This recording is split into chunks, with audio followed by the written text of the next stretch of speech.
There's this post a couple of days ago on the search engine optimization subreddit. What's your most underrated SEO tip that actually brought real results or traffic? It was so good. I've already shared a few of the tips from this, and now I want to share all of my favorite tips from this. All of this is just a collection of great underrated SEO tips that are either that are weird, that are interesting, that are fun. Like there was one that not a lot of work, gets hundreds of backlinks, some things that are critical but completely overlooked. And overall, just a lot of cool stuff here from a lot of familiar faces in search engine optimization. So the first one that I'm going to share, and I'm actually starting from the bottom and going up. So the more interesting ones are going to be as this continues. The first one I'm going to share is the hierarchical structure of the website is often underestimated, but it is decisive on many projects. Having sections with child pages that explain a topic in greater depth is seen as more credible by Google. Another thing that not everyone understands is how important it is to have important pages to place inside the nav menu inside the header. I often talk on the show about information architecture. This is how you structure the pages and the posts on your site. And I always recommend having a hub page for bottom of funnel SEO landing pages and placing that hub page in your footer. It's just a really easy way to do that. You have a bunch of different pages that are going after purchase intent keywords, going after them very deliberately, targeting the keywords very deliberately, putting the keywords in your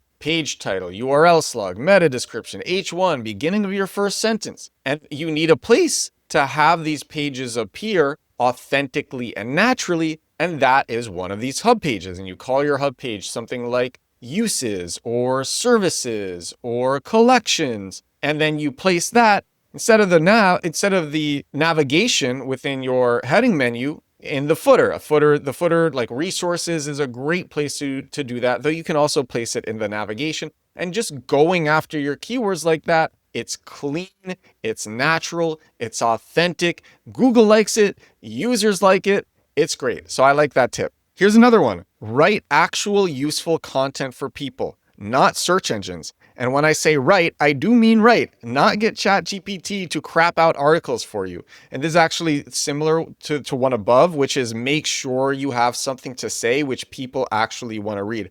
I was talking to somebody recently and I said to this person, I'm just reading this and this person was like, I worked on improving my articles a lot, as you said, or improving my pages a lot, as you said. I think they're really good. And so I look at this page and I'm like, it really, like, you're repeating the keyword a lot. It's unnatural. I'm like, it really feels like you are writing this for search engines and not for people. And this person's site had taken a hit recently, and the person was trying to figure out why the site had taken a hit. And I said, it really feels like you're writing these pages for search engines and not for people. And the person went, you know what, you're right.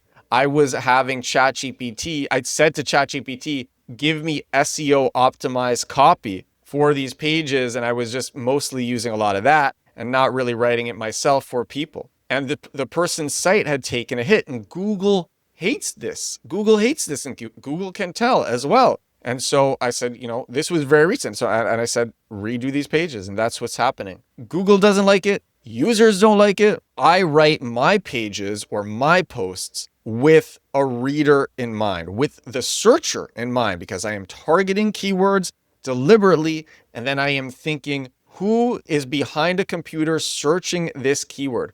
Who am I writing this for? And then I write it for that person. By the way, if you want to learn more about this, I go so deep into this in Compact Keywords, my SEO course. I talk about this. I have an entire big section on information architecture and how to make these hub pages, what they should look like, the templates, what a bad hub page is, what a good hub page is, all of this stuff. And then how to make the bottom of funnel SEO landing pages, templates, more best practices, bad practices, all of this stuff, how to find keywords, all that stuff in my SEO course, compactkeywords.com. Next comment, editing image file names to keyword1 -keyword2 -keyword3.jpg. Super easy way to rank in image search. That is cool. So what I do for my pages is I have a structure. And that is, first comes the child folder. So maybe it's an article. So it would be articles. Then an underscore. Then comes the slug for that article. So maybe it's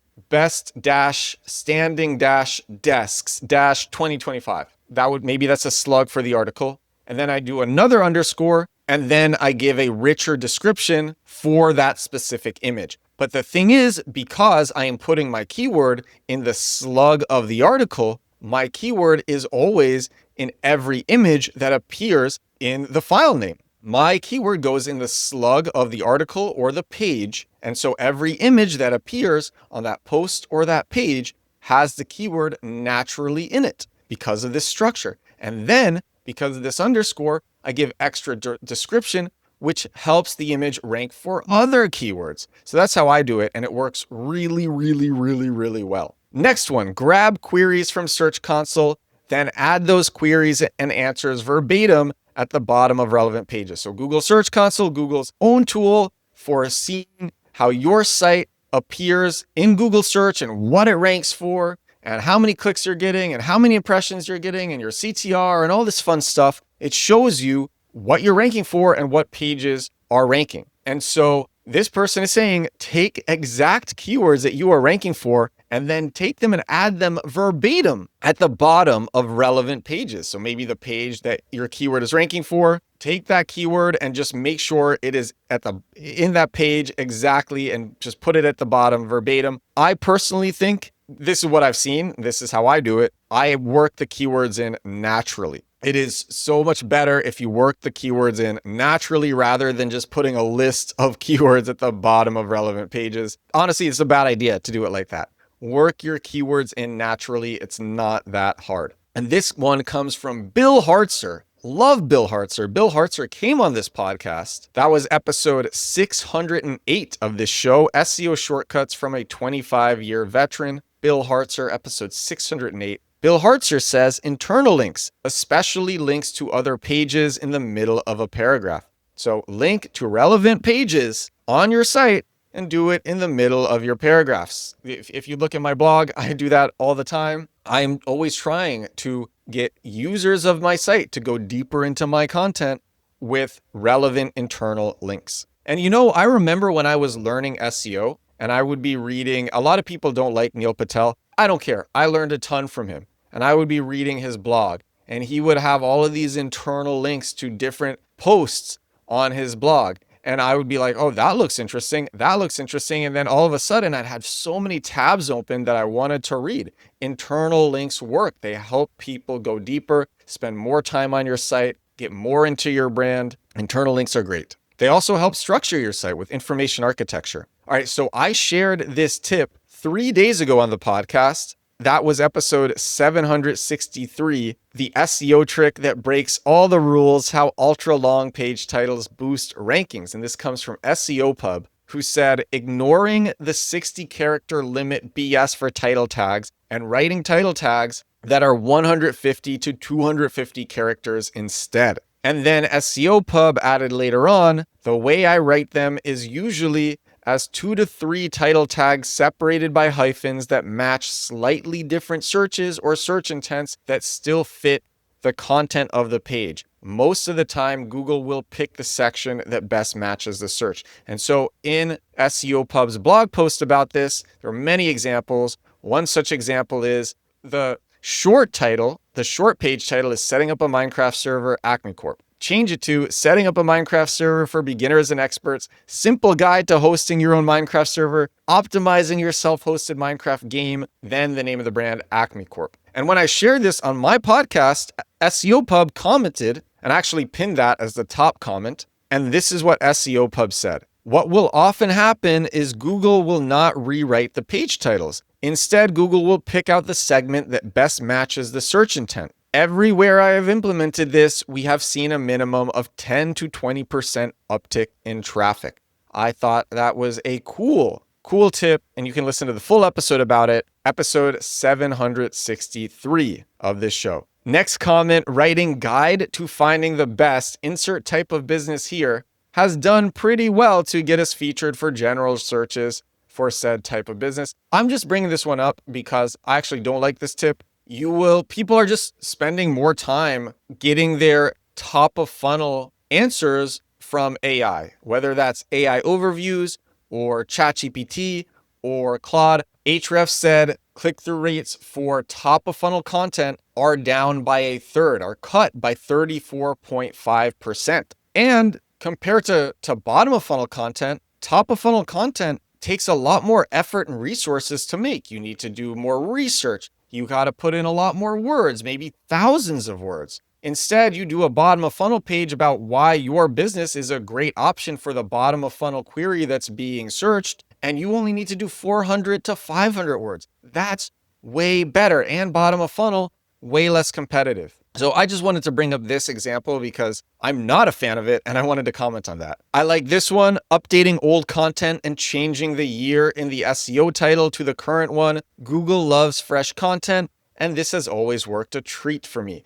Let's say you are doing one of these best of guides, which I don't recommend spending a lot of time on. But let's say you are doing one, you have the best standing desks. First of all, make it the best standing desks of 2025, and your URL slug is best standing desks 2025. By the way, your image file names would be articles or blog underscore best dash standing dash desks underscore and then a description of the image that is in that blog post. But the URL slug for that article is best standing desks 2025, and then every year it changes to 2026, 2027. You 301 redirect the old article to the new one, and the page title and the H1 changes as well to 2026 to 2027. You know what? In fact, have the date everywhere in all the key places. Page title, URL slug, H1, meta description, beginning the first sentence, and every year you just swap out 2025 for 2026, etc., etc.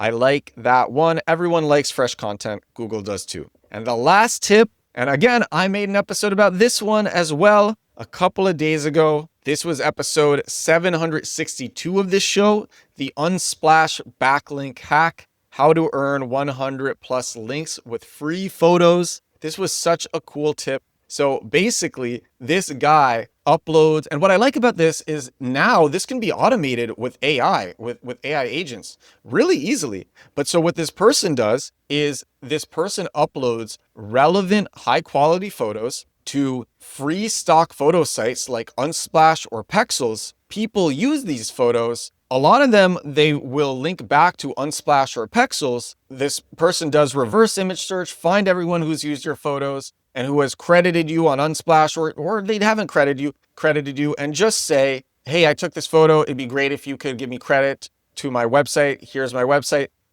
This person gets a 5 to 7% backlink conversion rate and can sometimes get 100 to 200 backlinks per photo uploaded. And that is wild. And that is a cool tip. Everybody likes backlinks. Backlinks are fun. Different backlink schemes are really fun. You know, I say a lot, backlinks don't matter or they're not that important, but going after those super competitive keywords, that's where backlinks are cool. I have a 2-hour section on how to get backlinks in compact keywords. And I love different creative backlink strategies, and I have a bunch in there. But this one, when I read this one, I'm like, that is cool. I hadn't heard that one. So I like that tip. I liked a lot of these tips, and that's why I wanted to make this episode. The link to this Reddit thread will be in the description for this show. And this is episode 766 of The Edward Show. 766 days in a row. No days missed doing this podcast. Thank you so much for watching. Thank you so much for listening. I will talk to you again tomorrow. Bye now.